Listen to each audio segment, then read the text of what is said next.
One of the most fascinating heritage trees on campus is the moon tree, located on the east lawn of the College of Forestry building.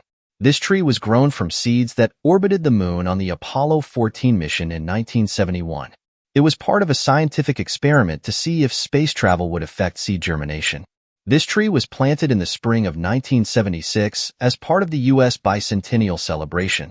The idea for the moon trees was first proposed by Edward Cliffe, then the chief of the United States Forest Service, who convinced Stuart Roosa, the command module pilot on the Apollo 14 mission, to bring a small canister containing about 500 seeds aboard the module in 1971. Stan Krugman of the Forest Service was put in charge of the project and selected the seeds for the experiment. Seeds for the experiment were chosen from 5 species of tree: loblolly pine, sycamore, sweet gum, redwood, and Douglas fir.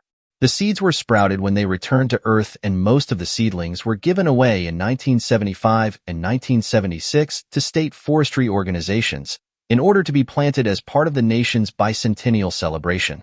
The locations of many of the trees that were planted from these seeds were largely unknown for decades. In 1996, a third-grade teacher, Joan Goebel, and her students found a tree in their local area with a plaque identifying it as a moon tree. Goebel sent an email to NASA and reached employee Dave Williams.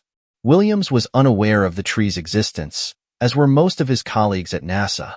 Upon doing some research, Williams found some old newspaper clippings that described the initial actions taken by Roosa to bring these seeds to space and home to be planted.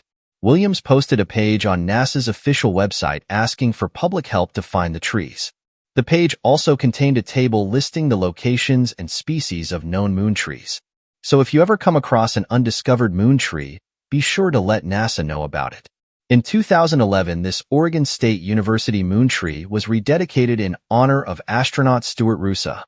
Roosa, who was instrumental in the original Apollo 14 seed experiment, worked as an Oregon smoke jumper during his early career and maintained ties with Oregon throughout his life. Roosa passed away in December 1994 and is buried in Arlington National Cemetery. Today, the Moon Tree Foundation continues Roosa's legacy. It is an organization run by Roosa's daughter, Rosemary, which seeks to plant moon trees in regions around the world. The foundation sponsors and hosts ceremonies to plant new trees, with seeds produced by the original generation of trees that grew from the seeds carried by Roosa. The moon trees have always been about more than just trees.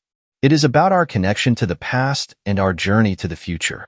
When this tree was planted in the bicentennial year, President Gerald Ford wrote that these moon trees renew our deep-rooted faith in the ideals of our founding fathers and inspire us to strive for the kind of growth that benefits all mankind.